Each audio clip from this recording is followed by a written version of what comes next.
It was just a few weeks ago that I heard a college student that encountered a crisis in his apartment on campus. He woke up one Tuesday morning just like any other Tuesday morning and began getting ready for chapel service on campus. He got up, rushed to the bathroom to wash his face and brush his teeth, but to his surprise, there was no running water. He rushed to the kitchen and began to quickly twist the knobs back and forth on the kitchen sink, but still there was no running water. And in the midst of all this chaos, he began to panic. Not really knowing what he would do next, he looked at the fridge and reached for the freezer door on the refrigerator and grabbed the ice bag. He then reached inside the cabinet and grabbed a pot and placed it on the stove. He then turned the burner on high and began to place ice inside the pot. And he said in only a few minutes, the ice, cold ice, began to turn to hot water. And he was able to handle his hygiene business and make it to campus on time. So I asked him the question, I said, what made you use ice? He says, when all else fails, work with what you got. And you know, that's what ministry calls for from time to time. If you don't believe me, ask Eve. Eve would tell you that when God made me from my husband rib, he worked with what he had.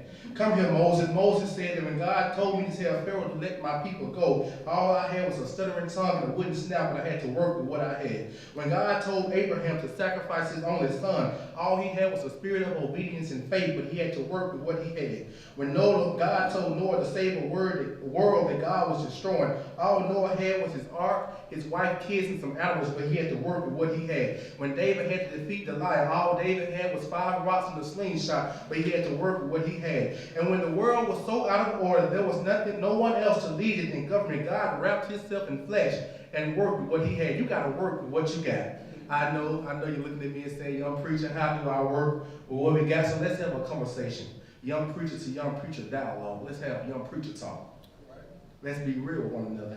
How is it that I can work with what I got and my resources don't allow me to carry out the vision that God has shown me or the dreams that he has placed in my heart? How is it that I can work with what I got when people don't accept my calling just because of my age? How is it that I can work with what I got when people don't accept the gifts that God has placed inside of me? I mean, I don't have a consistent Sunday to preach. I don't even have a Sunday school class or a Bible class to teach. Seminary schools telling me that the ministry I do is wrong, and if I be honest, sometimes I feel like I'm all alone. So how is it that I work with what I got? Can I tell you how? First you look around your location. In other words, look around the location that God has placed, positioned, and purposed you. Peter and John were heading to the temple at the busiest time of the day to pray. It was 12 noon. They was in a hurry because they was in between lunch and prayer time. But although they were in a hurry, they weren't too busy to hear the calling of a suffering soul that needs to be ministered to. You see, we can't get so busy that we try to rush inside the church that we miss the ministry that God has for us to do outside the church. When was the last time you looked outside your location? When was the last time you looked around your location? When was the last time you looked around your schools, campuses, or dormitory to see if there was anyone crying for help? When was the last time you looked around your friends and family to see who was begging to be ministered to? When was the last time you looked around your church to see what ministry God is calling you to? You see, when you look around your location, you not only find at least one dying soul waiting to be saved, but you also find a place that God is calling you to. So you need to look around your location, but also you can't avoid the condition. In other words, you cannot pick and choose who to be ministered to based off the shape or the condition that they are in. The text tells us that the man who was begging for help was lame. Now this word lame comes from the Greek word kulos, which means to be deprived of. So in other words, the man lacked something that Peter and John had. The man who was outside the gate lacked what the people who was able to walk in the church had. The man who was outside the gate was lacking Jesus.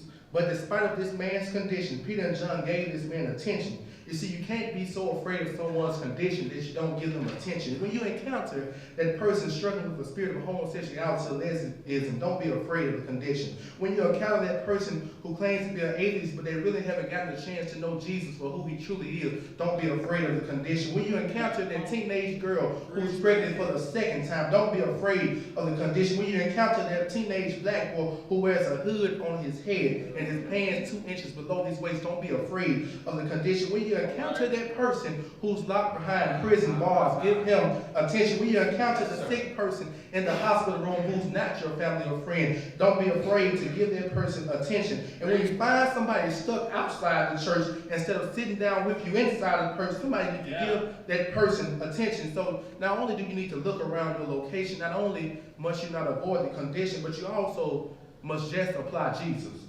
In other words, just use Jesus. Peter and John didn't have exactly what this man was asking for. The man asked for money. No preacher have money. I know it looks like we have money because we wear suits, but no preacher who truly preaches have money. Y'all can attest to it, right? All right. They didn't have money, so I can imagine how they felt when the man begged for money and they did not have what the man asked them for. But all they had was Jesus. You see, you don't have to have money to save a dying world. In fact, you cannot save a dying world unless you have Jesus. So just apply Jesus to the condition, because while we're trying to figure out the problems to the condition, Jesus can get down to the root of the condition. And watch this, after Peter and John applied Jesus to the man's condition, the man was able to get up and walk inside the church. You see, we have to understand as ministers that our only answer is Jesus. I don't know why, I don't know how you're going to pay your rent this month, but the answer is Jesus. I don't know when this trouble is going to end, but the answer is Jesus. I don't know when the pain is going to end, but the answer is Jesus. I don't know how long this test or trial is going to be, but the answer is Jesus. The man got up from the gate that he was held hostage at for years and was able to walk inside the temple. You see, to save this dying world, I said again, we need Jesus. And I don't know about you, but I don't mind use Jesus, because Jesus is the master of working with what he had. If you don't believe me, think about Jesus. When he was placed inside Mary's womb, he worked with what he had. When Jesus was born in an inn in Bethlehem, he worked with what he had. When Jesus was laid in a lonely manger, Jesus worked with what he had. When Jesus rode somebody else's donkey, Jesus worked with what he had. When Jesus called 12 disciples to turn this world upside down, Jesus was working with what he had. When Jesus turned water into wine with just stone pots of water, Jesus worked with what he had. When Jesus gave sight to the blind by using spit and dirt, Jesus worked with what he had. When Jesus healed a woman who was sick for 12 long years with just a thread from his garment, Jesus was working with what he had. When Jesus fed 5,000 people with just 2 fish and 5 loaves of bread, Jesus was working with what he had. When Jesus was hung on the cross, Jesus was working with what he had. When they nailed him in his hands, he was working with what he had. When they nailed him in his feet, he was working with what he had. When they pierced him in his side, he was working with what he had. Even when Jesus died, he was still working with what he had. When they put him in Joseph's new tomb, he was working with what he had. And the reason I know Jesus still works with what he had, because my Bible told me that early one Sunday morning he got up again and he was working with what he had. And guess what? When Jesus called you, he was working with what he had. So don't be afraid to work with what you got. And the subject of this conference is tell the story. So let me tell my story. I'm a young man from Greenville, Mississippi, and I don't have much, but I got Jesus. That's all I got. So I work with what I got. And I don't mind working with Jesus. I love to call on that name of Jesus, because there's salvation in that name. There's deliverance in that name. There's joy in that name. There's peace